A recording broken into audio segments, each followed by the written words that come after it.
अस्सलाम वालेकुम अज़ीज़ तालिबात।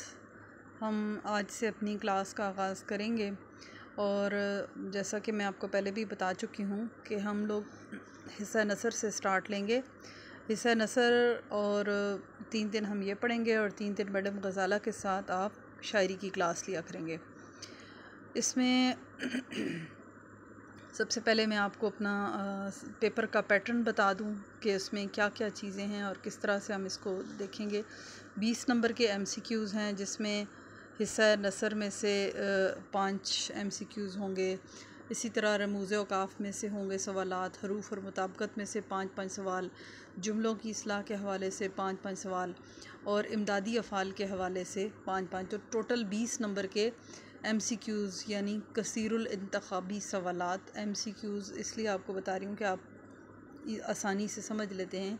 Multiple choice questions जो हैं, ऑब्जेक्टिव पेपर आपका मारूज़ी हिस्सा, तो 20 नंबर का आपका ये होगा। बाकी आपका जो पेपर है 80 नंबर का वो इंशाइया है, जिसमें नज़म की तशरीह, शायर और नज़म के उन्वान के साथ 10 नंबर का सवाल, गज़ल की तशरीह और शायर का नाम और उसका हवाला 10 नंबर का सवाल है। हवाला मतन और सियाको सबाक के साथ इबारत की तशरीह है 15 नंबर का सवाल। सबक का ख़ुलासा है 10 नंबर का सवाल। नज़म का ख़ुलासा 5 नंबर। और सबसे अहम चीज़ जो इसमें है, जिसकी हमने ज़्यादा से ज़्यादा अपने इस टाइम पीरियड के दौरान मश्क करनी है, वो है मज़मून नवीसी। मज़मून नवीसी का सवाल जो है वो सबसे लंबा 20 नंबर का सवाल है और काफ़ी तफसील से लिखने वाला सवाल है। इसी तरह उसके बाद 10 नंबर है ख़त या आप बीती का। तो इंशाल्लाह आहिस्ता आहिस्ता हम ये सारी चीज़ें पढ़ेंगे और अपने टाइम के साथ साथ हम इनको साथ साथ लेके चलेंगे। कोशिश करेंगे कि हफ़्ते में एक दिन जो है आपको ग्रामर के हवाले से लेक्चर दिया जाए। लेकिन अभी चूँकि स्टार्ट है तो हम स्टार्ट में शुरू करते हैं काम। और इसमें जो आपको होम असाइनमेंट या होम टास्क दिया जाएगा घर पे करने के लिए, कि आप इसमें हर सबक का जिसका मुनासिब समझूंगी मैं आपको सजेस्ट करूंगी, आपने मरकज़ी ख़्याल लिखना है, ख़ुलासा जात असबाक के तैयार करने हैं और वो वक्तन फ़वक्तन हम आपके चेक भी करेंगे। उसकी आपकी असेसमेंट भी होगी, उसके आपको मार्क्स भी मिलेंगे, क्योंकि अब ज़ाहिर है इसी तरह से आपके काम के ऊपर आपने घर में बैठ के पढ़ाना है, हमने घर बैठ के पढ़ाना है, तो इसी तरह से आपकी हमने असेसमेंट करनी है, इसी तरह से आपको इम्तहानों के लिए हमने तैयार करना है जब तक के हालात बेहतर नहीं हो जाते। तो इंशाअल्लाह ये सिलसिला जारी रहेगा और हम अपना जो तालीमी सफ़र है, हमारी ये कोशिश होगी कि बअहसन तरीके से हम उसको सरअंजाम दें और तमाम तर जो हैं आपके मसाइल, आपको जो भी प्रॉब्लम है, जो भी चीज़ है, वो आप हमसे अपने व्हाट्सएप ग्रुप में डिस्कस कर सकते हैं। इंशाल्लाह हम पूरी कोशिश करेंगे कि आपके तमाम सवालों के जवाब दें और आपकी मुकम्मल तौर पे तसल्ली और तशफ़ी हो जाए। तो चलिए आइए आज हम अपने पहले सबक की तरफ चलते हैं। सबक का नाम है मनाक़िब उमर बिन अब्दुल अज़ीज़। जैसा कि नाम से ज़ाहिर है कि ये एक शख्सियत से मुतल्लिक़ सबक है, जिसमें एक अहम इस्लामी और तारीख़ी शख्सियत के बारे में हम पढ़ेंगे। और बुनियादी तौर पर शख्सियात का इंतख़ाब इसलिए किया जाता है तारीख़ के औराक़ में से कि ये शख्सियात तारीख़ में अहम और नुमायाँ मकाम की हामिल रह चुकी हैं और इनसे इनकी ज़िंदगियाँ हमारे लिए एक नमूने के तौर पे अहम हैं। वैसे तो नबी पाक सल्लल्लाहु अलैहि वसल्लम की सीरत तैयबा भी पढ़ाई जाती है, वो भी हमारे निसाब का हिस्सा होती है, लेकिन कुछ और लोग भी हैं ऐसे जिन्होंने अमली तौर पे अपनी ज़िंदगी को इस्लाम के सांचे में ढाल के दिखाया और अपनी ज़िंदगी के तमाम तर अमूर जो हैं वो इस्लाम के क़वाइद व ज़वाबित के मुताबिक तय किए। और ये उमर बिन अब्दुल अज़ीज़ हमारे वो अहम खलीफा हैं जिन्होंने सही मानों में इस्लामी उसूलों के मुताबिक खिलाफत का निज़ाम कायम किया और हज़रत उमर के दौर की याद ताज़ा कर दी। इस सबक के मुसन्निफ़ शिबली नुमानी हैं, जो मशहूर मुअर्रिख़, मुहक्किक और एक अहम नसर निगार हैं। शिबली नुमानी का हम थोड़ा सा तारुफ़ देख लेते हैं। शिबली नुमानी हिंदुस्तान के कस्बा आज़मगढ़ में पैदा हुए। उनके वालिद पेशे के एतबार से वकील थे। शिबली ने भी अपने वालिद का पेशा इख्तियार किया, मगर अलीगढ़ कॉलेज में फ़ारसी के उस्ताद मुकर्रर हुए। शिबली नुमानी सर सैयद के अहम साथियों में से थे। वहाँ जब सर सैयद ने अलीगढ़ कॉलेज ज्वाइन किया तो वहाँ पे हाली मोहसिन उल मुल्क और प्रोफेसर आर्नल्ड की सोबत से मुस्तफ़ीद होने का मौका मिला। 1892 में आर्नल्ड के साथ मिस्र, शाम, कुस्तुनतुनिया और दूसरे ममालिक का सफ़र किया। सर सैयद की वफ़ात के बाद अलीगढ़ कॉलेज से इस्तीफ़ा देकर आज़मगढ़ चले गए। फिर हैदराबाद दक्कन के दायरतुल मुआरिफ की निज़ामत का ओहदा संभाला। इसी दौरान उनकी कोशिश से लखनऊ में नदवतुल उलमा का क़याम अमल में आया। आखिर उम्र में आज़मगढ़ में उन्होंने एक अजीम अदारा दारुल मुसन्निफ़ीन कायम किया। मौलाना शिबली नुमानी शायर भी थे, लेकिन उनकी शोहरत का दारो मदार ज़्यादातर उनकी नसर पर है। उनका शुमार उर्दू के बड़े नसर निगारों में होता है। मौलाना शिबली नुमानी अगरचे मुतनव्वो मौज़ूआत मसलन तारीख़, तनकीद, सवाने, सीरत, तज़करा, अदब, माशरत, अकायद, तसव्वुफ़ और सियासत पर कलम उठाते रहे, मगर उनके तर्ज़ इज़हार में अदबियत की एक शान मौजूद है। जोश बयान, इजाज़ व इख्तसार, रवानी और बरजस्तगी, मुहक्किकाना अंदाज़, ग़नायत और शेरियत उनके असलूब बयान की नुमायाँ ख़ुसूसियात हैं। शिबली की तमाम अदबी काविशों से कता नज़र उनका सबसे बड़ा अदबी कारनामा उनका अंदाज़ बयान है। उनकी अहम तसानीफ़ में शेरुल अजम, अल फ़ारूक, अल मामून, सीरतुन नुमान, अल ग़ज़ाली, सवाने मौलाना रूम, सफ़रनामा रूम व मिस्र और शाम और सीरतुन नबी सल्लल्लाहु अलैहि वसल्लम शामिल हैं।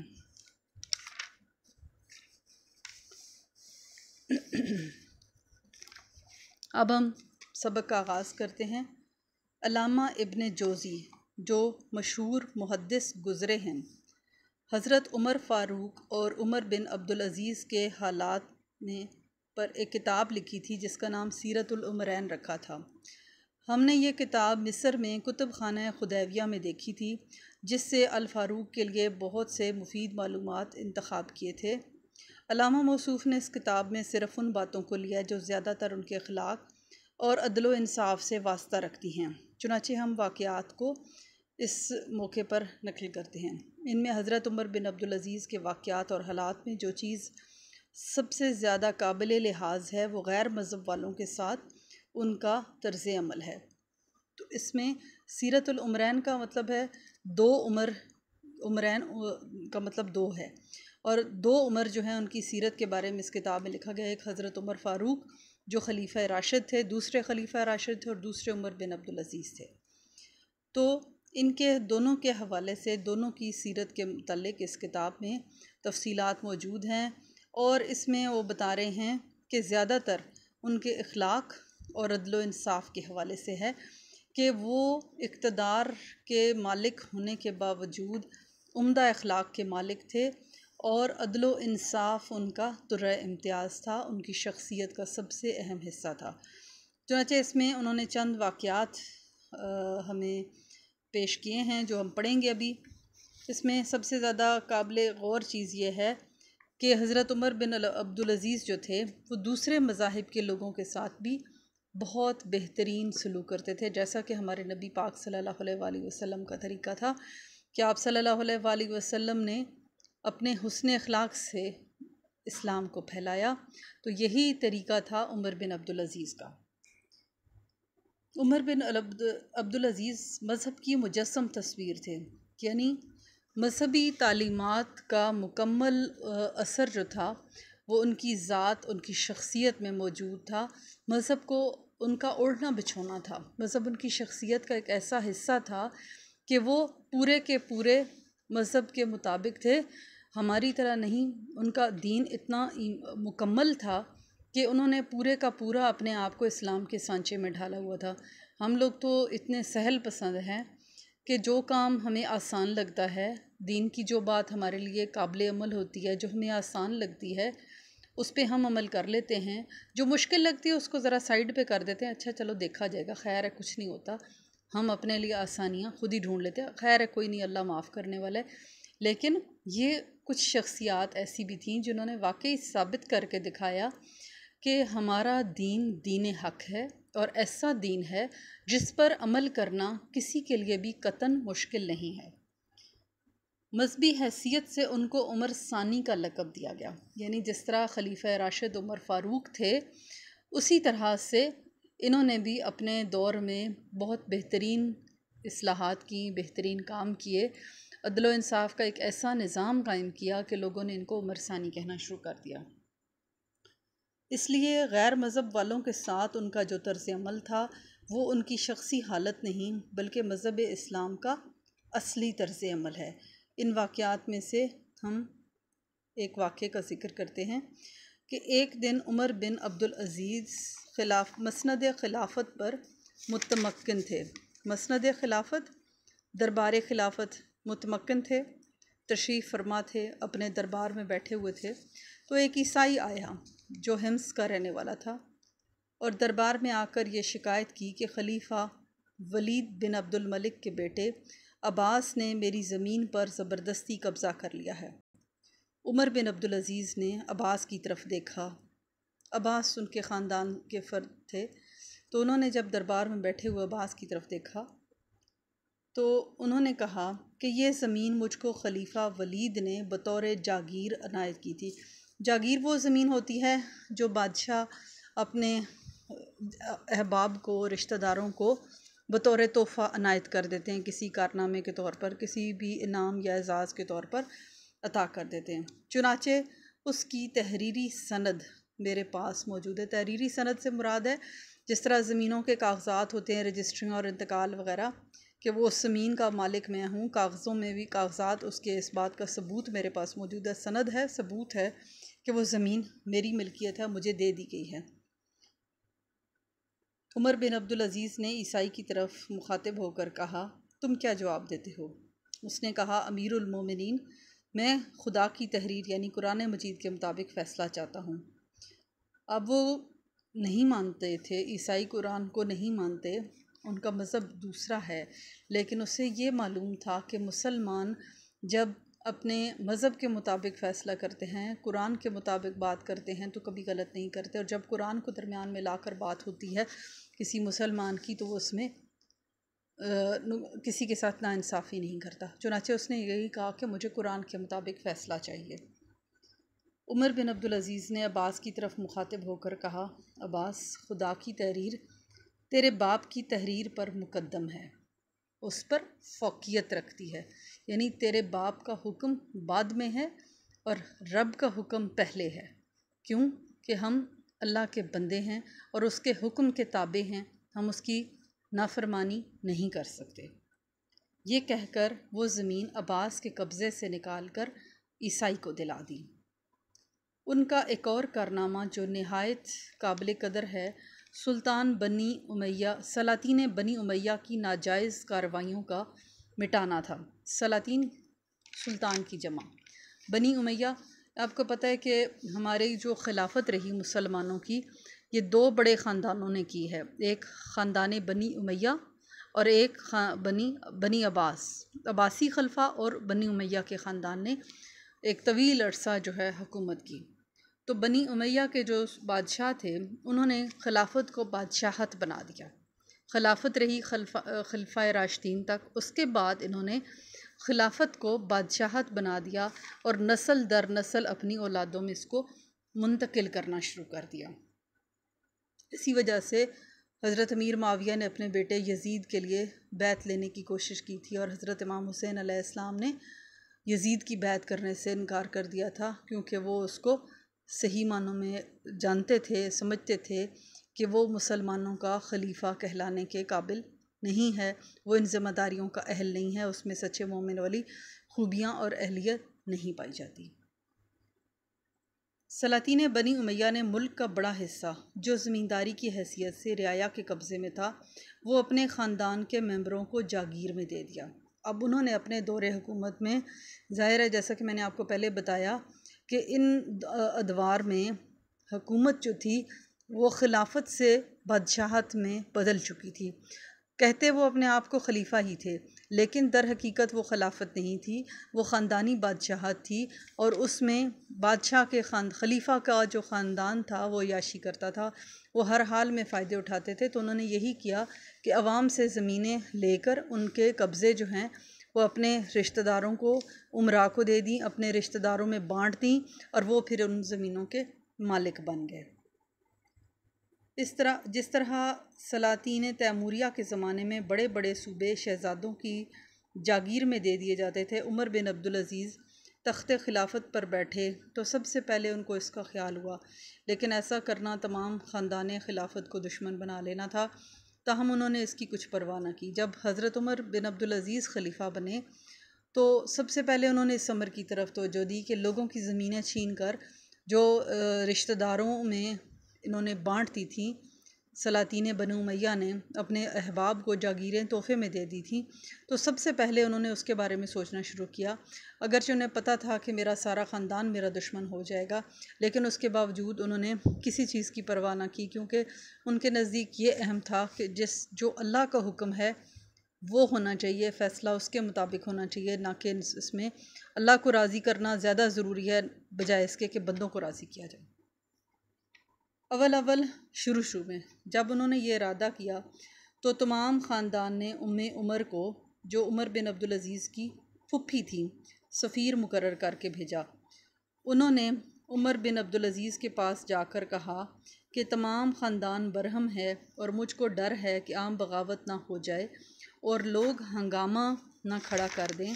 उमर बिन अब्दुल अज़ीज़ ने कहा कि मैं क़यामत के सिवा किसी दिन से नहीं डरता। वो मायूस होकर चली आएँ कि उन्हें डराने की कोशिश की गई कि आप जो इक़दाम कर रहे हैं, आप जो कदम उठाने जा रहे हैं, तो ये सब आपके ख़िलाफ़ बगावत कर देंगे और आपके लिए मसला बन जाएगा, आपकी हुकूमत ख़तरे में पड़ जाएगी और आप इससे बाज आ जाएँ। ख़ानदान बरहम है, गुस्से में है, लेकिन उन्होंने कहा कि मैं क़यामत के सिवा किसी से नहीं डरता। और ये बात हक़ है कि जो इंसान अल्लाह से डरता है वो किसी से नहीं डरता, और जिसके दिल में खुदा का खौफ ना हो वो हर चीज़ से डरता है। तो उमर बिन अब्दुल अज़ीज़ अल्लाह से डरने वालों में से थे। ख़ुद उमर बिन अब्दुल अज़ीज़ के कब्ज़े में भी इसी किस्म की जागीरें थीं जो उनके ख़ानदान को बनु उमय्या की तरफ से अनायत हुई थीं। उमर बिन अब्दुल अज़ीज़ ने जब इन जागीरों का फ़ैसला करना चाहा तो बड़े बड़े मजहबी उलमा यानी मखहूल, मैमून बिन मेहरान और अबू कुलाबा को बुलाया और कहा कि इन जागीरों की निस्बत आप लोगों की क्या राय है। मखहूल ने दबकर जवाब दिया। उमर बिन अब्दुल अज़ीज़ ने मैमून की तरफ रुख किया कि तुम खुदा लगती कहो। उन्होंने कहा कि अपने साहबजादे अब्दुल मलिक को बुला लीजिए। वो आए तो उमर बिन अब्दुल अज़ीज़ ने कहा, क्यों अब्दुल मलिक, इस मामले में तुम्हारी क्या राय है? उन्होंने कहा कि सब वापस कर देने चाहिए, वरना आपका शुमार भी उन्हीं ज़ालिमों और गासिबों में होगा। गासिब, दूसरों का हक़ गस्ब करने वाले। उमर बिन अब्दुल अज़ीज़ ने अपने ग़ुलाम से, जिनका नाम मज़ाहम था और जिनको वो बहुत मानते थे, कहा कि लोगों ने जो ज़मीनें हमको दी, ना वो उनको देने के मजाज थे, ना हमको लेने का हक़ था। यानी जो ज़मीनें लोगों ने हमको दी हैं वो ना उसको देने के लिए उनके पास इख्तियार था और ना ही लेना हमारा हक़ था। तुम्हारी क्या राय? मज़ाहम ने कहा, अमीरुल मोमिनीन, आपको भी ये मालूम है कि आपके बाल बच्चे कितने हैं, यानी उनका गुज़र क्यों कर होगा, कैसे होगा? उमर बिन अब्दुल अज़ीज़ के आंसू निकल आए और कहा, उनका मालिक खुदा है। ये कहकर घर में चले गए।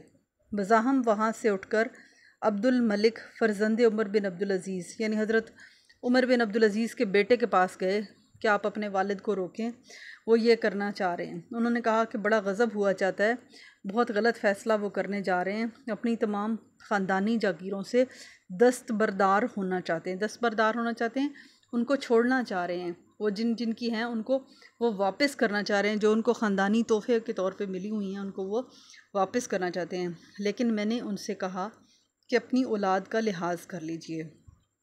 अब्दुल मलिक ने कहा, अस्तग़फिरुल्लाह, तुमने बहुत बुरी राय दी। ये कहकर अब्दुल मलिक उमर बिन अब्दुल अज़ीज़ के पास गए। वो उस वक्त ख्वाब राहत में थे, यानी आराम कर रहे थे, और उसी वक्त पहरे वाले ने कहा कि तुम लोग अमीरुल मोमिनीन पर रहम नहीं करते, दिन भर में एक लहजा तो उनको आराम लेने दो। अब्दुल मलिक ने कहा, तू जाकर उनसे कह तो सही। कि ये बात जो है सुनकर, वो उनका मुलाजिम ये सोच रहा था कि शायद ऐसी बात सुनकर तो उनका बेटा उनको मना करेगा, लेकिन उसने कहा कि तुमने बहुत गलत मशवरा दिया है, और उसी वक्त उस फैसले को बदलने के लिए अपने वालिद के पास पहुंच गए। जब उमर बिन अब्दुल अज़ीज़ के कानों में ये आवाज़ पड़ी, अब्दुल मलिक को अंदर बुला लिया और कहा, जाने पिदर, बाप की जान, ये कौन सा मुलाकात का वक्त है। उन्होंने वाक़या बयान किया, उन्होंने सारी तफसील बताई। उमर बिन अब्दुल अज़ीज़ ने कहा, मैं नमाज के ज़ोहर के बाद मंबर पर चढ़ कर इसका ऐलान कर दूँगा। तो फिर आगे आप बेटे की राय देखिए। अब्दुल मलिक ने कहा कि इसका कौन ज़िम्मेदार है कि आप उस वक्त तक ज़िंदा रहेंगे। गर्ज़ उसी वक्त उमर बिन अब्दुल अज़ीज़ बाहर आए। शहर में मनादी करा दी गई, ऐलान करवा दिया गया कि तमाम लोग मस्जिद में जमा हों। उमर बिन अब्दुल अज़ीज़ ने मंबर पर चढ़ कर कहा, साहिबो, मैं इन तमाम ज़मीनों को जो लोगों ने हमारे ख़ानदान को दी थी वापस करता हूँ, क्योंकि देने वालों को ना देने का हक़ था और ना हमको लेने का। यह कहकर जागीरात की जो सनदें थीं संदूक से निकलवाईं और कैंची से कुतर कुतर कर उनको फेंकना शुरू कर दिया। ये जागीरें कुछ यमन में थीं, कुछ यमामा में थीं। चुनाचे सबसे पहले इन ज़मीनों से दस्तबरदारी ज़ाहिर की।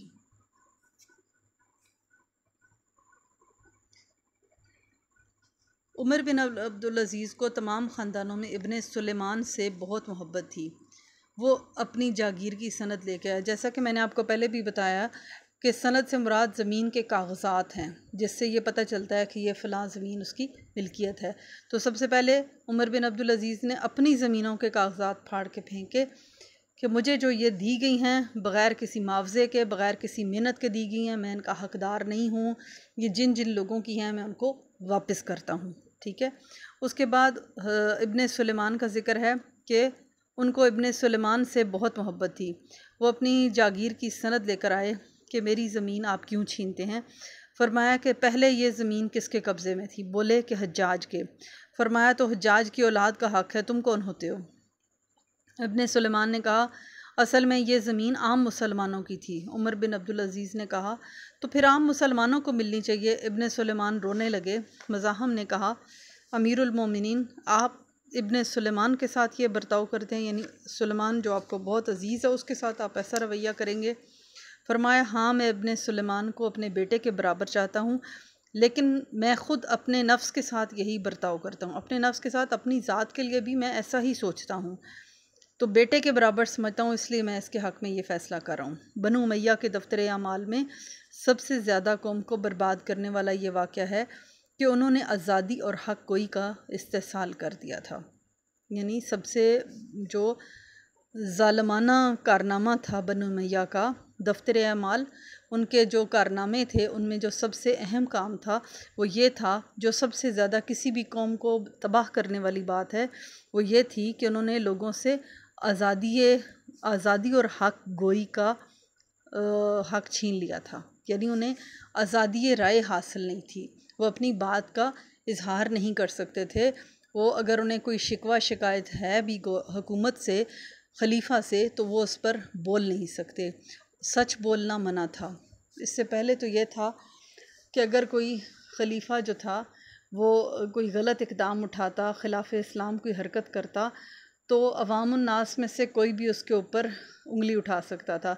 लेकिन बनी उमैया ने अपने ज़ोर और इख्तियार से ये किया कि लोगों की ज़बानें बंद करवा दी। उन पर इतने इतने जुल्म तोड़े गए कि उनकी ज़बानों को बंद कर दिया गया। उन्हें बोलने के हक़ से महरूम कर दिया गया कि उनके साथ जो भी किया जाए उस पर वो एहतजाज नहीं कर सकते, वो बोल नहीं सकते। तो किसी भी कौम के लिए ये बहुत बड़ा जुल्म होता है कि उससे आज़ादी राय, आज़ादी इज़हार जो है, ज़बान की आज़ादी उससे छीन ली जाए, कि उनके ऊपर जुल्म भी किया जाए और वो उस जुल्म के ऊपर बोल भी ना पाएँ। अब्दुल मलिक ने तख्त पर बैठकर हुक्म दिया था कि कोई शख्स मेरी किसी बात पर रोक टोक ना करने पाए, और जो शख्स ऐसा करेगा वो सज़ा पाएगा। अगरचे इस पर भी आज़ादी पसंद अरब की ज़बानें बंद ना हुई, ताहम बहुत कुछ फ़र्क आ गया था। यानी चूँकि उसने ऐसा कहा और ऐसा किया भी, तो बहुत सारे लोग उस पे ख़ामोश हुए, क्योंकि उसने लोगों को सज़ाएं देनी शुरू कर दी। तो बहुत इससे फ़र्क पड़ा, काफ़ी लोगों की ज़बानें लोगों ने डर के ख़ामोश हो गए। जो कमज़ोर तबका होता है वो ख़ास तौर पे ख़ामोश हो जाता है। जो तो मुकाबले का होता है वो तो मुकाबला करता है, बराबर के लोग तो मुकाबला करते हैं, लेकिन कमज़ोर तबका जो है वो ख़ामोश हो जाता है। उमर बिन अब्दुल अज़ीज़ ने इस बिदत को बिल्कुल मिटा दिया। बिदत जो है वो ऐसी चीज़ है, उस बुराई को कहते हैं। बिदत की तारीफ़ तो दर हकीकत ये है कि हर वो काम जिसे आप नेकी समझ कर करते हों और उसका कुरान और सुन्नत और हदीस से कोई ताल्लुक़ साबित ना हो, तो वो बिदत कहलाती है। सादा लफ्ज़ों में आप कह लें, दीन में किसी नई बात का इजाफ़ा करना, ठीक है। तो इसको उमर बिन अब्दुल अज़ीज़ ने इस बिदत को, इस बुराई को मिटा दिया। वो दो नहायत मुतदय्यन दीनदार और रास्तबाज शख्स इस काम पर मुकर्रर किए कि अदालत के वक्त उनके पास मौजूद रहें और उनसे जो गलती सरजद हो फ़ौरन टोक दें, कि मुझे वहाँ फ़ौरन बताएं, अगर मैं कोई गलत फ़ैसला करने जा रहा हूँ तो मुझे टोक दें, मुझे रोक दें, ताकि मैं कोई दीन के ख़िलाफ़ कोई काम ना कर सकूँ। मुतदय्यन दीनदार रास्तबाज सच बोलने वाले ऐसे ईमानदार लोग अपने साथ मुकर्रर किए कि जो उनको उनकी किसी गलत फ़ैसले पर या उनसे अगर कोई गलती होने लगे तो उनको भी रोक दें। ऐसा बहुत कम होता है। उनके इस तर्ज़ अमल से लोगों को आमतौर पर जुर्रत हो गई थी और लोग नहायत बेबाकी से उनके अक़वाल व अफ़आल पर नुक्ताचीनी करते थे। यानी ये जो उनका तर्ज़ अमल था, इसकी वजह से लोगों के अंदर बहुत हौसला पैदा हो गया था और लोगों ने खुलेआम जो है वो उन पर तनकीद शुरू कर दी थी, लेकिन वो इससे बुरा नहीं मनाते थे क्योंकि उन्होंने ख़ुद इस चीज़ की इजाज़त दी थी। तो आज का हम सबक यहीं पर इख्तिताम करते हैं। कल अगला हम इससे कंप्लीट करेंगे और इसके हवाले से जो सवाल व जवाब हैं या जो इसके मुतल्लिक़ तहरीरी काम है वो इंशाअल्लाह कल दिया जाएगा। अगर इसके हवाले से कोई चीज़ अभी तक जो हमने पढ़ी है, कोई चीज़ आपको समझ ना आई हो, तो आप मुझसे सवाल कर सकते हैं। मैं आपको इंशाअल्लाह तसल्ली बख्श उसके जवाब देने की कोशिश करूँगी। अल्लाह हाफ़िज़।